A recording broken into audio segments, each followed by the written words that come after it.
मराठा समाजाला आरक्षण देताना उपवर्गीकरणाचा पर्याय मान्य नसल्याची स्पष्ट भूमिका मराठा आरक्षण आंदोलनाचे नेते मनोज जरांगे यांनी मांडली आहे. आम्हाला 50% वर का घेऊन जाता असा सवाल करत त्यांनी मराठा समाजाला स्वतंत्रपणे आणि न्याय्य पद्धतीने आरक्षण देण्याची मागणी केली आहे.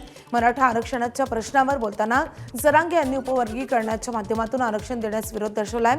मराठा समाजाच्या आरक्षणाचा प्रश्न वेगळ्या पद्धतीने सोडवला पाहिजे असंही त्यांनी स्पष्ट केलं आहे. बोडखेची नोंद निघाली, ज्या ताईची कुणबी प्रमाणपत्र रद्द केलं तिच्या सख्या चुलत भावाची व्हॅलिडिटी दिली.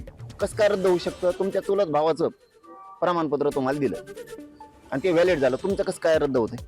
किती सोपा प्रश्न आहे. दुसरं ते हंडे उपवर्गीकरण मान्य नाही आमच्या बाबतीत नाही. तुम्ही जर त्यांच्याबद्दल विचारत असाल तर त्यांचं मराठा आरक्षण काय समान 50% वर जायचं? गीत आहेत ना मी, अरे आम्हाला हाई हे टिकून देणार, वर कोणा जाऊन देणार आहेत? फक्त मराठ्यांनी ध्यानात घेणं गरजेचं आहे आजपासून. इतकी माज आला यांना वाटतं आमचं कोणीच काही करू शकत नाही.